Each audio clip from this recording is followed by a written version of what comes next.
Good morning. It's Wednesday, guys. Yes, sirree. Let's talk antiques. It's Wednesday, and it's time to talk antiques. That's one of our favorite subjects. Collecting antiques. Hey, before we get started, I'd like to congratulate Beverly Robertson. She just won the race for tax assessor. Yes, and Yes. I think she is good girl. doing an excellent job. She will. Too. She has been there for years, and she. They can say what they want. Experience does matter in that. Especially in that, yes, because property is, it's one of your most. Well, that's your biggest asset as a biggest investments. Yeah, it yes. is. Well, we can't let Jimmy just retire. We're going to have to keep him occupied in something. Well, I think he told me that he had a year's worth of work around the house, so can't do nothing with Jimmy till after he gets the house fixed. Evidently, Wife's going to make sure that. Evidently, if he's got a year's worth of work to do around the house, he's let his house go to heck. Well, we'll have to talk to Jimmy about that. Okay, like I say, it's Wednesday and it's time to talk antiques. It's one of our favorite subjects. It's our only subject. Yeah, it's our only subject here. At my age, it's the only one. Collecting antiques, it's enjoyable, it's relaxing, educational, and profitable hobby. It's one that almost anybody interested in history and the past, can pursue. You don't have to be rich. You don't have to have a lot of money to start collecting. But like we've been trying to get across to our audience, now you do need to do your research and have general knowledge of the items that you're looking for, so you know what to keep an eye out for. You know what I tell Ronnie, and what I tell people matter of fact, a guy called me the other day and talked to me about an hour, and he was just all over the board. I said, here's what you need to do. Pick part of that and learn about that part of it before you expand, because he had so many different things. He wanted to know the value, and I said, take a few items at a time and research it. Right. No, you just can't go out here. You wouldn't go out and buy a piece of real estate, just buy it and say, well, I paid $100,000. I guess it'll be worth $120,000. I mean, depending on where it's located, that has a lot. Same way with antiques, You can go to these flea markets and yard sales and antique malls even, and you can walk right past stuff that it's worth and that's a lot why of money and not know what you're looking exactly right. That's why you need to specialize. You need to do your homework. And now, when I first got started, and I'm speaking from experience, because I was hodgepodge. Anything I thought would be worth the money, and I don't know what made me think it was worth the money. Like I started out collecting cap guns. Yes. And they always say that you have to pay for your education. Well, I paid for that education because I didn't do like I'm trying to tell people to do today. I should have done my homework first if I decided I wanted to collect cap guns. But overall, I did really well with the cap guns because I ended up with about 500 of them, Yeah, well, and the internet's out there today. There's no reason for people not to be educated. Yeah, but when, there was no eBay when I first started collecting, years ago. Well, there was, but no, there wasn't. There really wasn't. Wasn't using it. No, there really wasn't no eBay. eBay didn't come into existence till around 95. Well, no, it's been in existence since the late 80s, I believe. Okay. Well, I've been collecting away. It's really popular in China. Yeah, I think 95 is for some reason. Google that and see when eBay started. 95, you're thinking. He's going to Google that. So, internet. Yeah. But anyway, broadband really made the internet. Yes, and so what you had to end up doing is going by books that people had, these collectors' books, like on pedal cars or bicycles or cap guns. And you know how they got most of that information? They'd go to a large collector, and he basically, in those books, which were guides on the value, he actually priced his own stuff, what he thought it was worth, what made it that. But now with like eBay and other different auction houses, you can go by performance. If you see an item sell 100 times and you get your average, or 20 times or 5 times or whatever, whatever you want your average to be, you kind of know what the item's worth. Yeah. Exactly. But back when we first started doing it, well, really, there was no. Okay, so eBay started in 95. Okay. So prior to 95, Ronnie and I, we was collecting way before 95. Oh, yeah. And we just all we had to do it with was the price We were guide. just like the American Pickers. And we were naive. Well, we was way before the American Everybody's Pickers. We was way before picking them. Before they ever Yeah. thought about it. I'm not going to say we was picking before they was born, but I was born way before either one of them. Yeah. Well, we were digging through people's buildings and putting their stuff everywhere. Attics. Oh, yeah. You know, gosh. I never thought about spiders when I was hunting that stuff. I remember us digging up a field one time for signs. And we got them. And we got a lot of them. I remember one time went to this barn. This gentleman called me and said, I got a few old signs. And come to find out, it was a barn that had like 75 6-foot Texaco signs. Oh, my Covered. goodness. And his parents had been distributors. And they pulled these old signs down, and we ended up getting, remember? Yeah, I do. We hauled them out of Shelbyville. But anyway, back to what we're talking about. It's not hodgepodge no more, and there's no excuse for our listeners not to be able to make an investment and and see their value grow on those items. And you're going to talk about the growth of some of That's this one of the stuff. things we're going to talk But- about today. It's the main thing we're So, going to talk so about today. I guess my advice to the general public is pick an item that you think you might want to display around your house or your business or whatever, and start collecting it that way. But before you do, though, do your homework. And if you can't Exactly. do your homework, call us and we'll give you advice on how to do your homework. Yeah. That's the biggest thing. Yeah, they can always call the station here and get a hold of us, or I guess I say that'd be the quickest way. Just call the station and ask how to get a hold of us. Right. Okay. Do you know where you're at now? I want you to get you a pencil, and when I interrupt you, I want you to put an X right there. I have a little marker Okay. right here. But I'll tell you what I'm going to do. I've got an interesting thing about investing in antique mechanical toys. Out of New York, Jeffrey Levitt.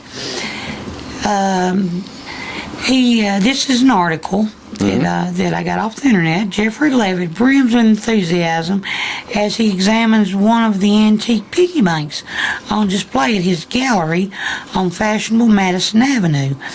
You might say these are the hottest bank investments in the U.S., he says, only don't be put off by their size.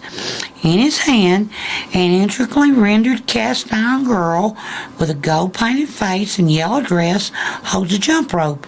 He puts a quarter in the paws of a sculpted squirrel perched on the bank's coin box. Character, charm, motion. Levitt marvels as the toy bank creaks into operation. The girl's legs oscillate, her head turns, and the rope coasts over her body. You know, she's a jump rope. The mechanical ballet may seem like child's play, but it's actually a hot investment. About 80 years ago, the toy could be bought for $18 from a New York street vendor. Okay, 10 years ago, versions were auctioned for $8,000 to $10,000 a piece.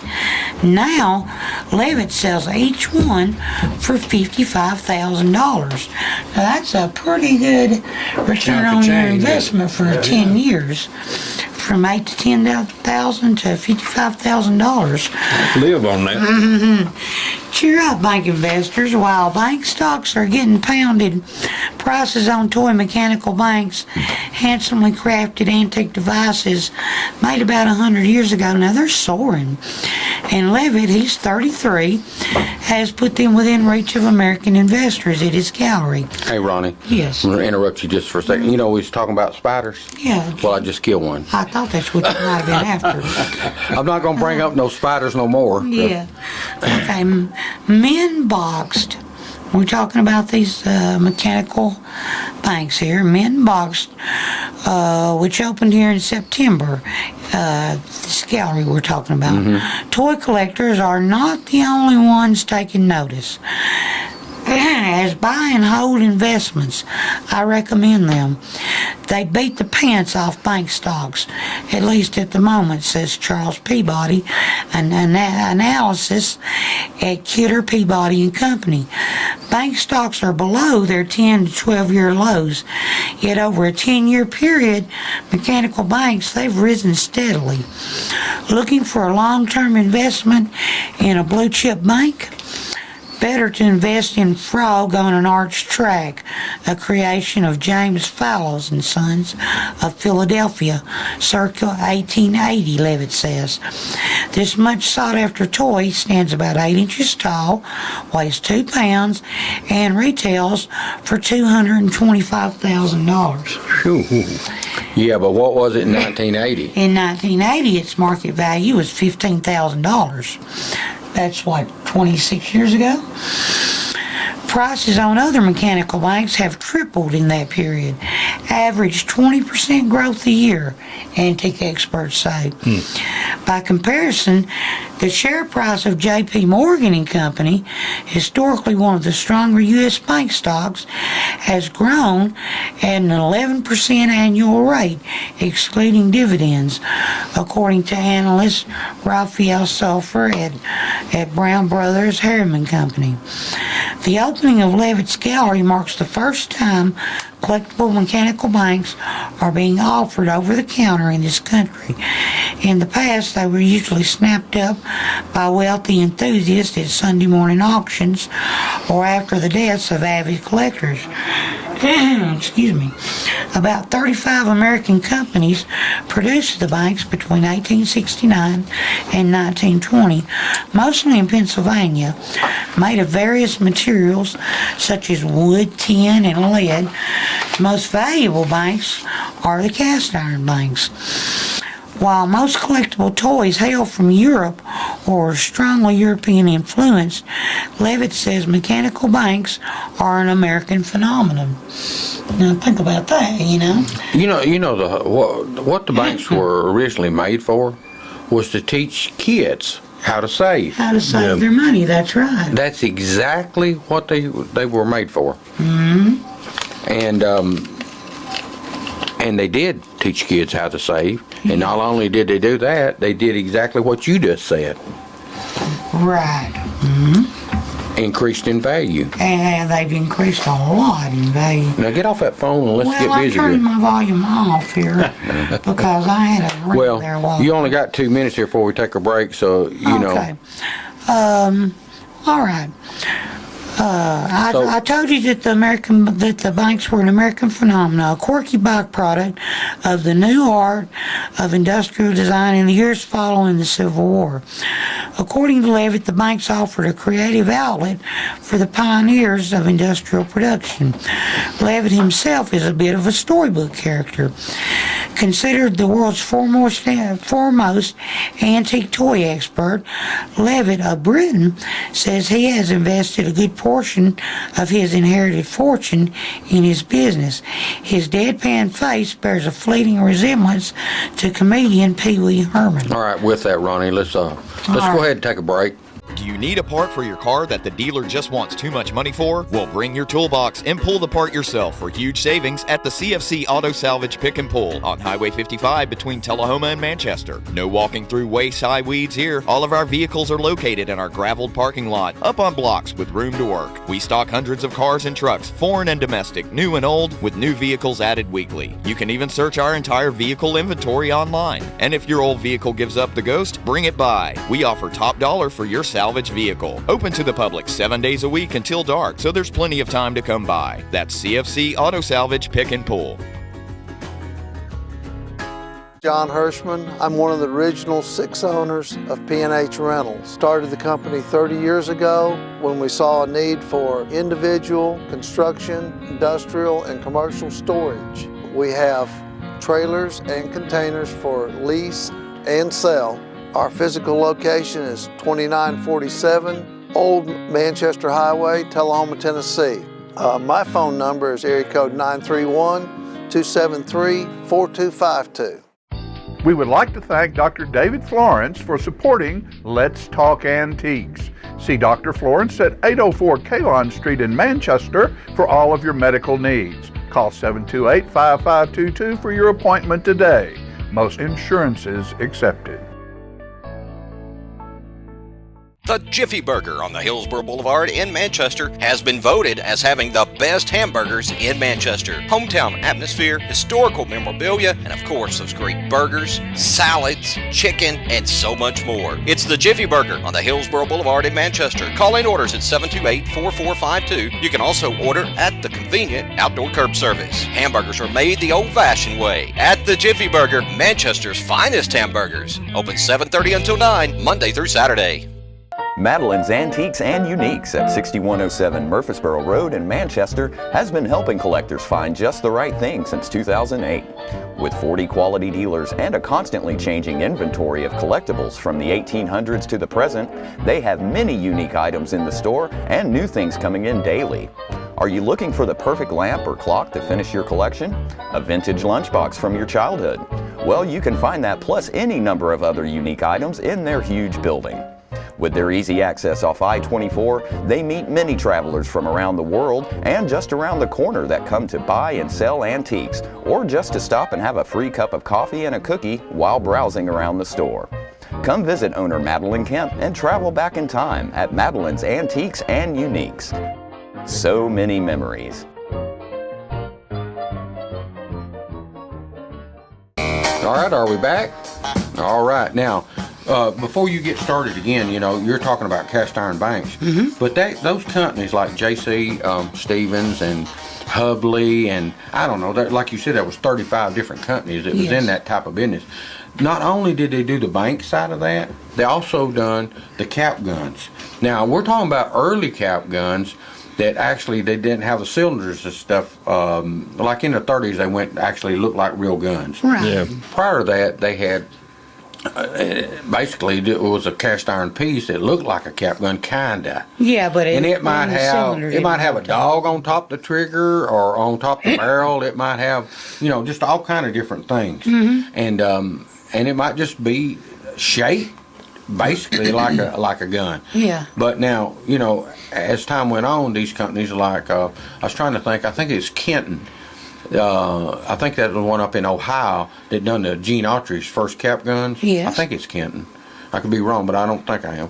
But anyway, in 1939, he saved that community by started making Gene Autry cap guns because of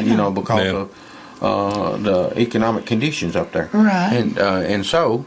Before I forget this, David, I dreaming? I saw where they were trying to vote on some kind of act where you wouldn't even have to have a permit to carry a gun in Tennessee. I don't know about that. I hadn't been keeping up with that. I've been really Me neither. tuned I saw in that on TV. Be honest with you, I hadn't been really focused on no local elections except for Beverly's. Yeah. And the presidential. I've been really watching the presidential election. But I heard something about that. I think you're the second person that said something about that. So I guess after I thought maybe I dreamed it, and then I said no. Well, no, I think Evidently after maybe after the show we can just look that up. Yeah. Okay, so I guess what I'm saying is they took advantage of the cap gun era too. Right. And so you go ahead with your banks, and we're going to look up some completed auctions on banks, and also we're going to look up some completed auction on these cast iron cap guns. Okay, well, we're just going to talk a little bit more about Levitt. His fascination with toys began at age 24 when he was actually laid up in a London hospital. And a get well present from a friend, a toy, a 1950s London City bus, evoked memories of his childhood and buoyed his spirits. Somebody brought him a little bus as a get well present. It also interested him in toys as collectibles, kind of like you got interested with the cap gun. And he soon discovered a small world of avid collectors who would cross the Gobi Desert to secure a good deal on an antique toy. And I can relate to that. What was lacking, he found, was a retail establishment that could cater to the needs of these buyers. So he used family money to open his first gallery in London in 1988. Now, last year he opened a branch in Tokyo. Overseas collectors have been among his best customers. He sold several banks to Japanese buyers and is in talks to sell them to British buyers too, who are cashing in on the boom. So right now, there's evidently a big boom in these banks. Well, there is. Sir Anthony Jolffe, a former Lord Mayor of London who runs an accounting firm, is an avid investor. He recently bought 2 banks.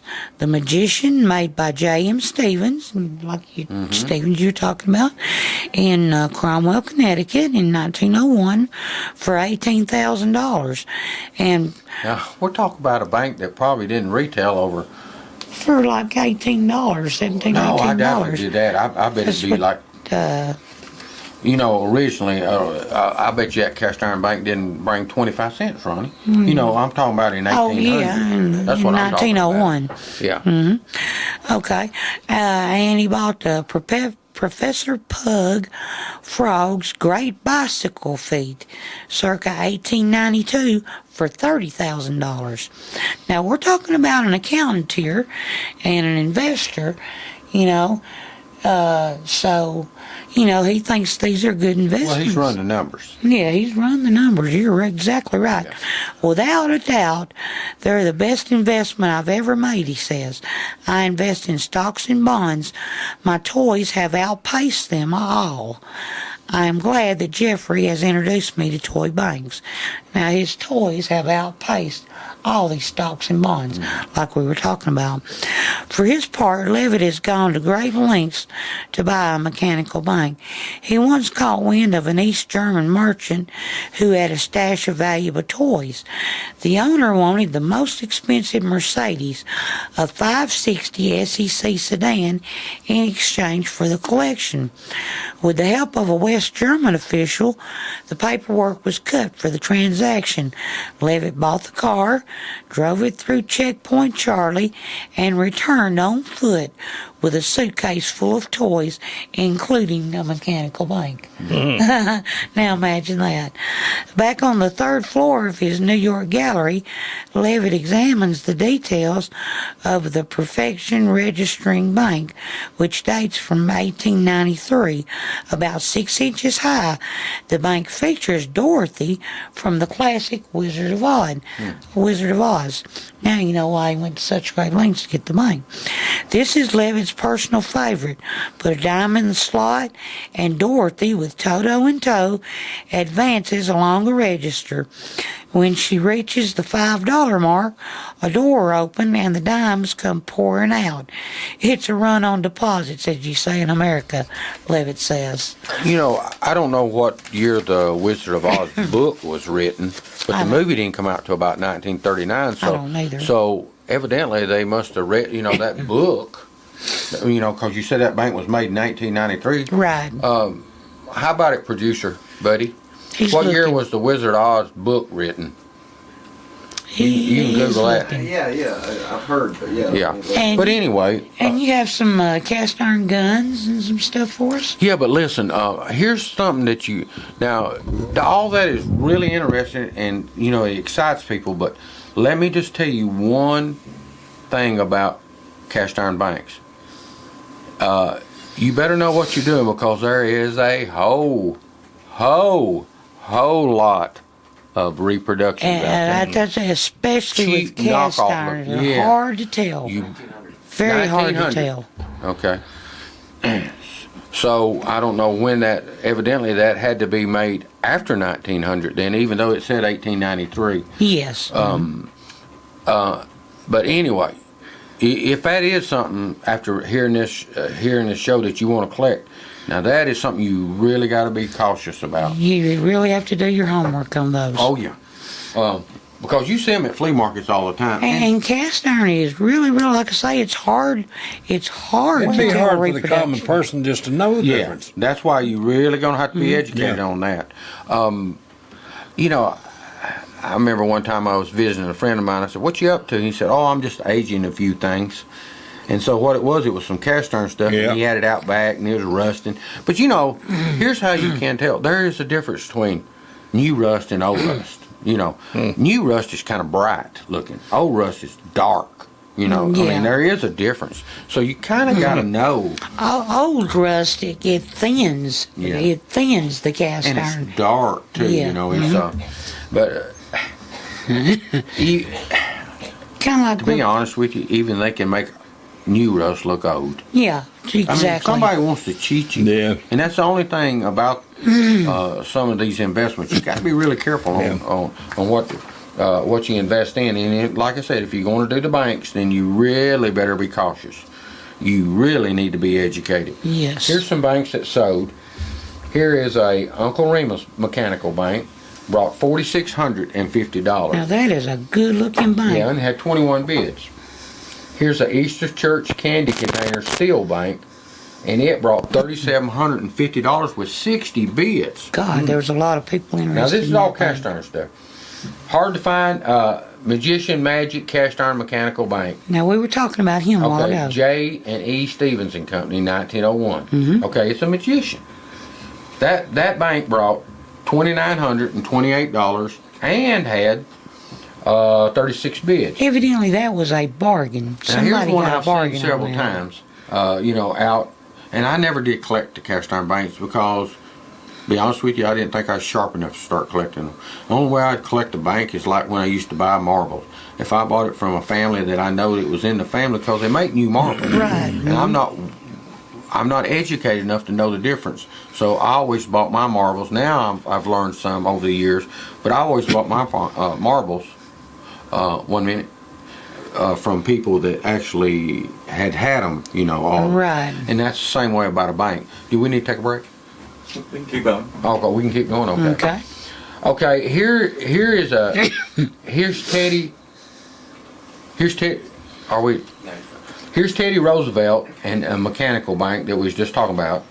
1907. Oh, did I say the magician? Did I do it? Yeah, you could have the magician. Okay. Well, I get talking sometimes. Somebody got a bargain on the magician. Well, here's one though. Here's Teddy Roosevelt. He's shooting at a bear in a tree. It's a mechanical bank. $2,804 with Look at damn it. 124 bids. Yeah, that's what I was saying. Look at all the bids on that thing. Here's another bank. It looks like a clown punch. Well, it's Punch and Judy. And kind of like a little puppeteer show or something. $3,499. Here's the Acrobat. Acrobat. This was a live auction, and it brought $2,500 with 18 bids. Here's a Despise a Mule Mechanical Bank. And evidently, you know how mules are sometimes, they're kind of stubborn. And that one's got a box with it. Yeah, it's got a wooden box. It brought $2,500 with 23 bids. Here's an Indian shooting a bear mechanical bank. Now, that's kind of unusual, an Indian with a rifle, most times you see them with bow and arrow. Anyway, it brought $2,402 with 37 bids.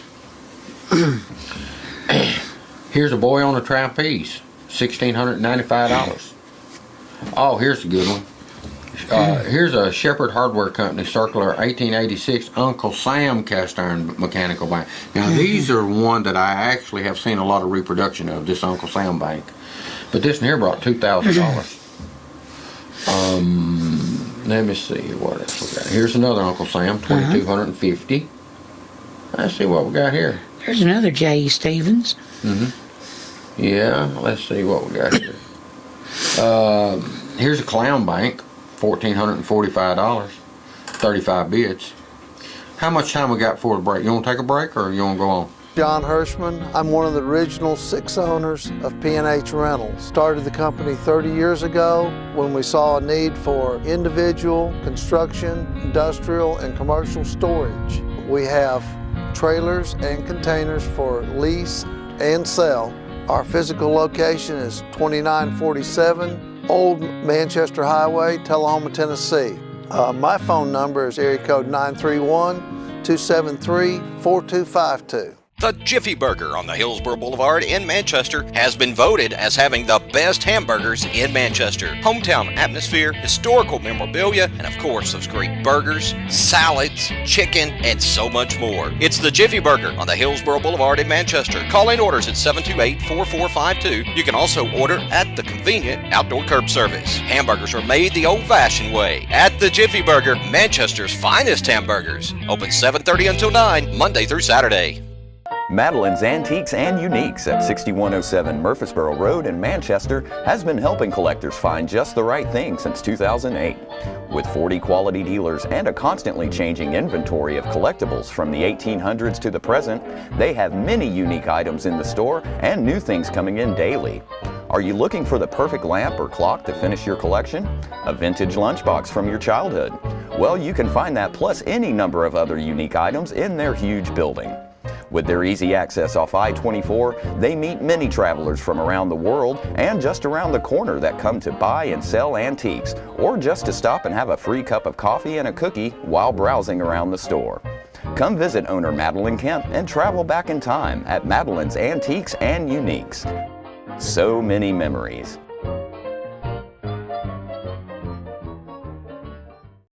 We would like to thank Dr. David Florence for supporting Let's Talk Antiques. See Dr. Florence at 804 Kalon Street in Manchester for all of your medical needs. Call 728-5522 for your appointment today.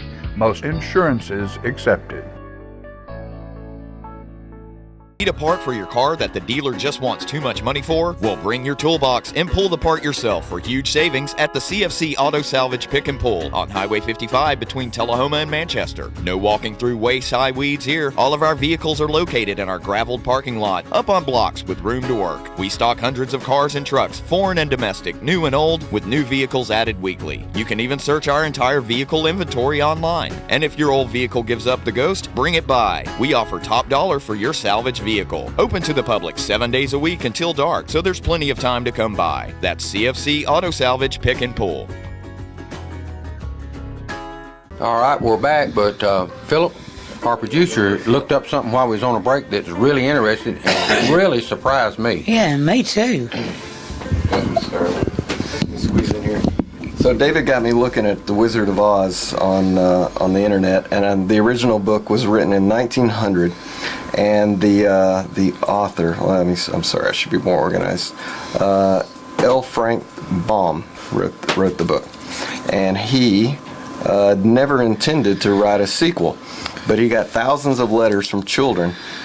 So he wrote another book in 1904, and then another in 1907, another in 1908, and 1909, and 1911. And then he ended the story, but he got so many complaints from the children that he decided to write more. So in 1913, he started writing a book every year, and it came out at Christmas for 13 years until he died. And he he delegated the creation of more sequels to Ruth Plumley Thompson, who wrote another 21 books every Christmas. So between 1913 and 1942, there was a new Wizard of Oz book came out every year. So in total, 35 Wizard of Oz books. That is really amazing. I only thought there was one. So did I, Ronnie. Yeah. Now he's got me doubting myself on the Gone with the Wind book. I thought there was only one Gone with the Wind. Kind of like the So Harry we'll Potter Google that, series. Philip. He said there might be more than one Gone with the Wind. There may be.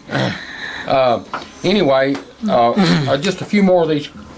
Patty and the Pig at the Mechanical Bank, J.C. Stevens Company, 1882, $1,312. I mean, it's a guy holding a pig, cast iron bank, and it opens its mouth, and of course, you know the way it works, and it collects the coin. Here is General Butler, and he's $1,300 with 19 bids. Let me see if I can find a. Oh, here's a clown. Look at that one. Yeah. Here's a clown standing on like the earth. Around Earth, and it's cast iron, of course, and it brought $1,250. And with that, we're going to talk about a few cast iron guns. You ready to go? I'm ready to go. All right. All right. According to eBay, now the most valuable item may not actually include a gun, but it is the box, the Roy Rogers Rarest Kilgore Cast Iron Cap Gun box, and that sold for $611. There's 3 bids on that. Well, it's just we're talking about a box that just held the gun. Just the box. a lot of time, the box is double the value, and you got somebody needing a box Well, for if their you got the gun, you might pay $600 for the box. Right. I don't know how much that drives, and like you said, though, it could drive it up to double or more. Yeah. You get into the purists too when they when you start doing the box. Serious collectors. Yes, that are doing like this guy you're reading about here. That's actually, setting up a gallery. But you know what? I think also on getting the price on some of this stuff too. When you're setting up a gallery like you're talking about, where'd you say, New York or somewhere you had one, or, right, or in England? Yeah, he was in the high rent district. Now, I'm used to going to the low rent district, like to flea markets, okay? Right. Or to the next step up above that is, of course, there is some really good antique stores, and there's a lot of good antique stores, especially in this area that we cover several different counties. Need to be carrying stuff to New York. One really good one is Madeline's Antiques out on exit 105. Right. She has a lot of nice stuff. Let's go to the next item you got. All right, that box was in the $600 range. Our next item is a gun, the Antique Stevens Navy cap gun, cast iron and double flintlock. It's a toy cap gun pistol. Stevens again. And this is current bid $393. 13 bids on that cap gun. All these are sold items too. And next, looks like maybe from the 1800s, the 1880 Lockwood Suncast Iron Toy Cap Gun, going for $382.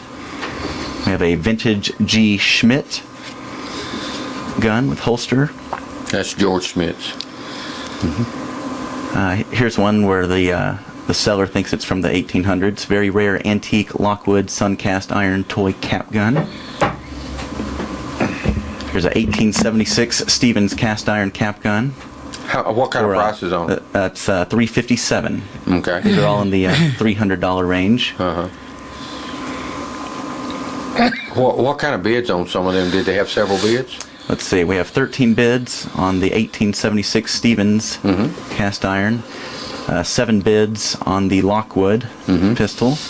And 36 bids on the vintage G. Schmidt. How about that box? How many bids was on it? Let's see. There was 3 bids. 3 bids on the box. Okay. Going for $611 currently. Well, so here's a holster set with box. This is from the 1950s. Hopalong Cassidy. Oh yeah, that's very popular. How much did it bring? And that's has 1 bid for $345. Okay. Have another Lockwood cap gun. Another Stevens Boom cap gun. How much did it bring? It's at $338. And how many bids? 11 bids. Okay. See, those bids mean something, because I don't consider a one bid unless it's a buy it now. Because that could sometimes be just their buddy, bidding on it, trying to run it that up. does happen. You got to watch out for stuff like that. But I found something about eBay now. They actually track that kind of stuff. How many times you actually bid on somebody's stuff? If you can pull a window down and see how many times they bid, what they bid on. Like all you do is click on that bidder name. And it tells you almost his history of what he's doing. So and that's if there is something funny, that's an important thing to do when you're looking at stuff. So if there's something funny going on, if you check on him, so if you're competing against him on something that you want, you can tell if he's trying to set you up or not. Yes. Yeah. We also have a Kilgore Long Tom, first model Long Tom, that has 19 bids for $308. That's one little cap gun, a toy cap gun now. And that they were including the box with that. Yeah. And they're estimating 1938 to 45 in that range. Here's something from 1950, another G. Schmidt. It's a G. Schmidt, Roy Rogers, and Dale Evans die-cast cap. 16 bids for $304. Also, a Kilgore Minuteman cap gun from the 1930s. It has 1 bid for $270.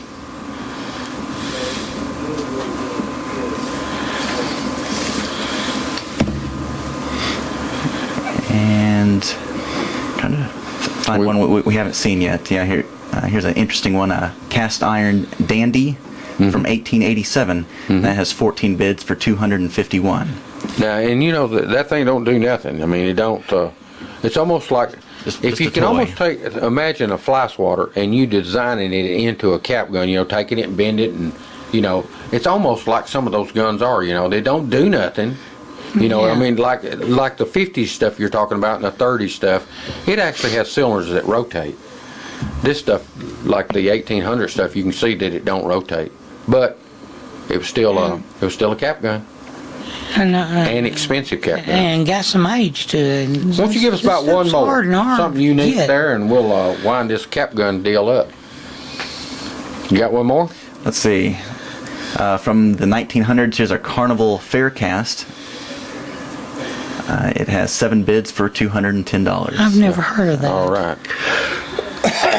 All right. How close are we before we're going to take a break? 2 minutes? Why don't we go ahead and do that, and we'll come back, and then Ronnie can finish up on this.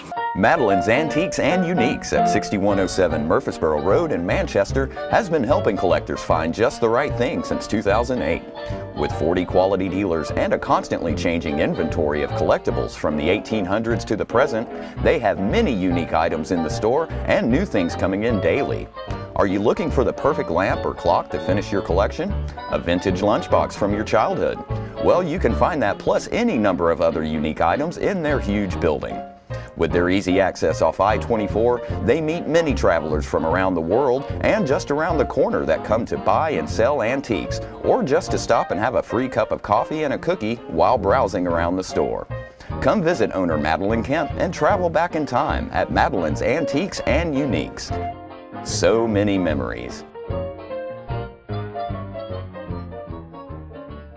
The Jiffy Burger on the Hillsborough Boulevard in Manchester has been voted as having the best hamburgers in Manchester. Hometown atmosphere, historical memorabilia, and of course those great burgers, salads, chicken, and so much more. It's the Jiffy Burger on the Hillsborough Boulevard in Manchester. Call in orders at 728-4452. You can also order at the convenient outdoor curb service. Hamburgers are made the old-fashioned way at the Jiffy Burger, Manchester's finest hamburgers. Open 7:30 until 9, Monday through Saturday. Need a part for your car that the dealer just wants too much money for? Well, bring your toolbox and pull the part yourself for huge savings at the CFC Auto Salvage Pick and Pull on Highway 55 between Tullahoma and Manchester. No walking through waist-high weeds here. All of our vehicles are located in our graveled parking lot, up on blocks with room to work. We stock hundreds of cars and trucks, foreign and domestic, new and old, with new vehicles added weekly. You can even search our entire vehicle inventory online. And if your old vehicle gives up the ghost, bring it by. We offer top dollar for your salvage vehicle. Open to the public 7 days a week until dark, so there's plenty of time to come by. That's CFC Auto Salvage Pick and Pull.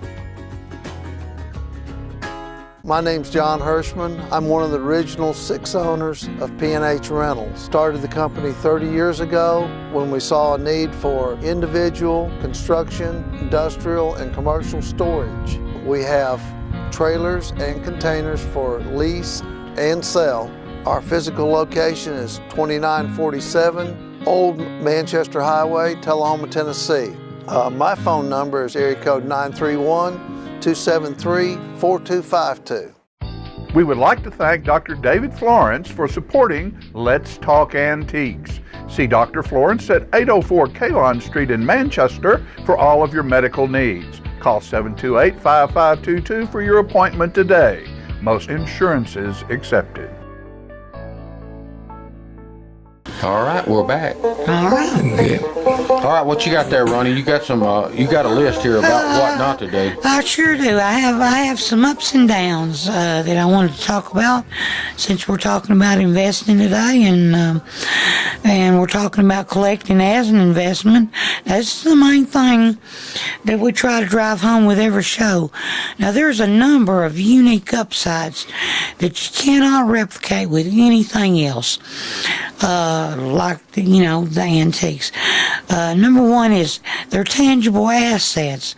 Collectibles they're not influenced by inflation or interest rate headwinds like other investments.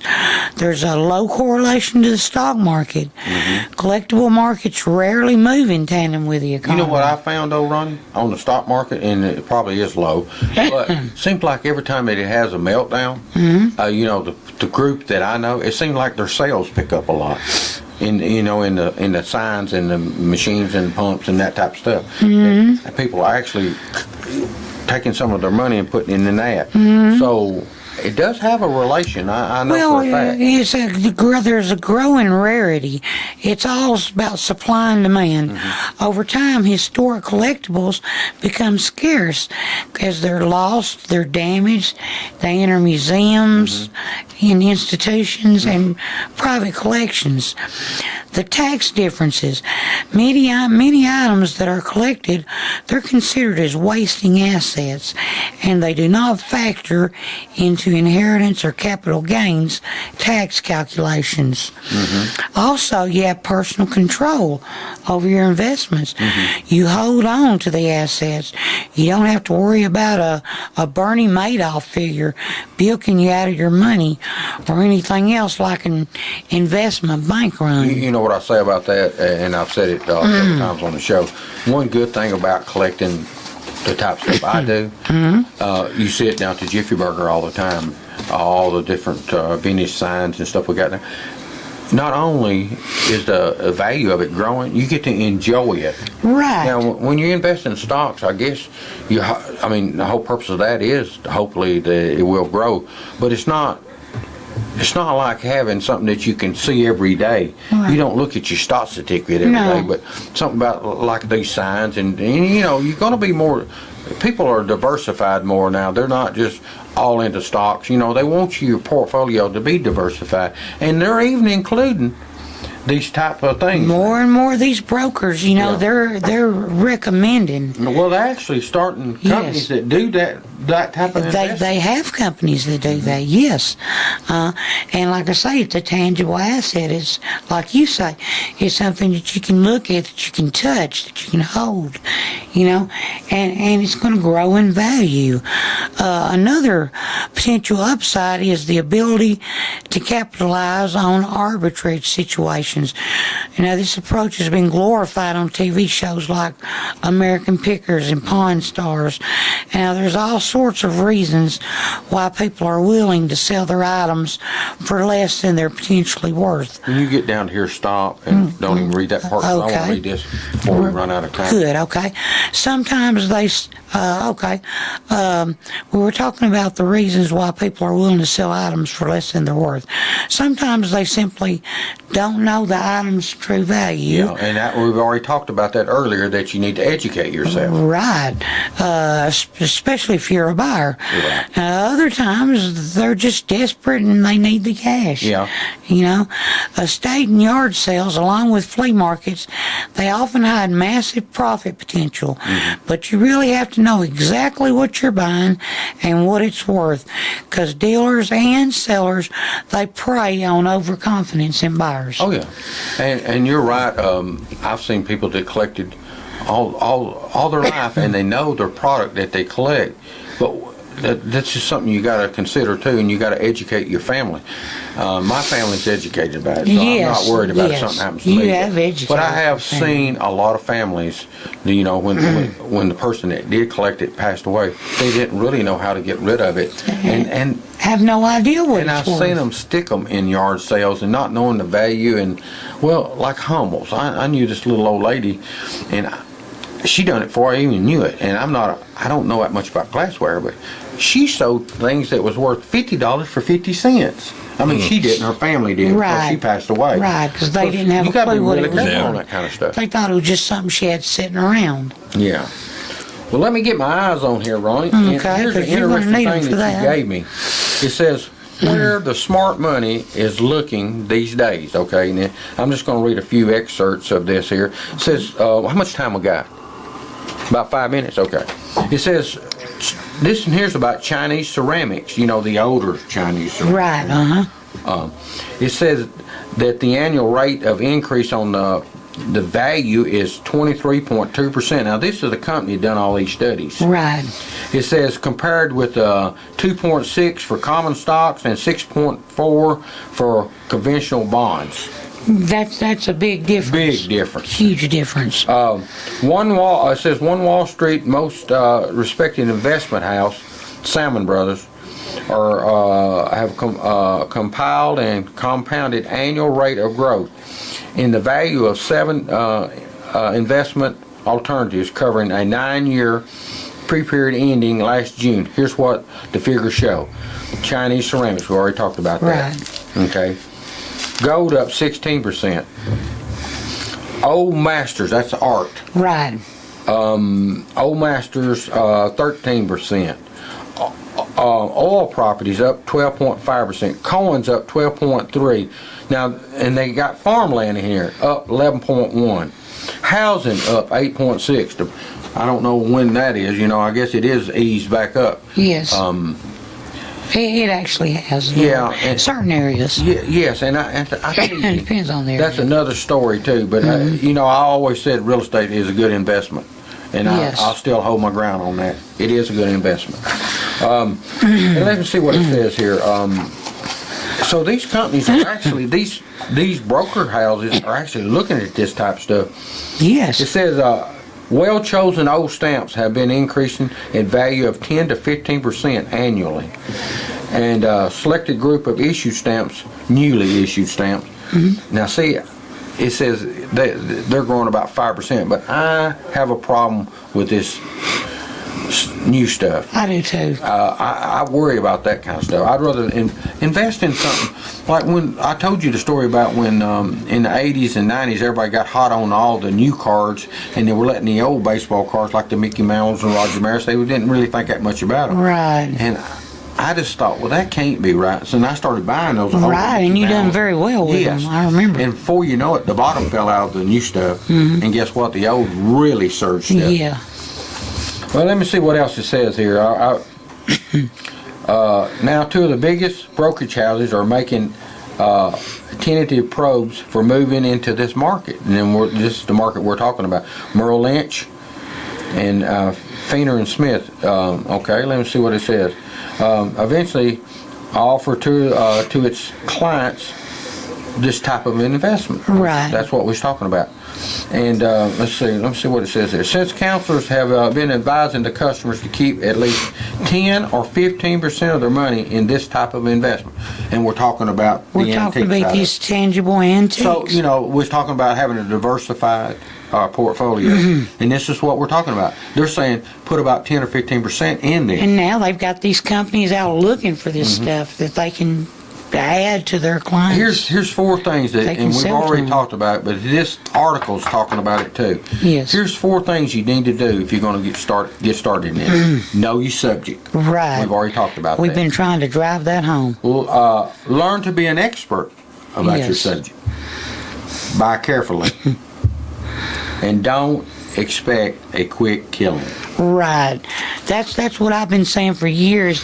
If you're going to invest in antiques, you don't need to have to sell the stuff. You need to be able to hold the stuff. yeah. You don't want to buy something that you've got to roll to. You've got to sell. You know, if you're setting up your retirement and you 15% of it's going to be in this and so much in stock, so much in real estate, I'm not a stock person.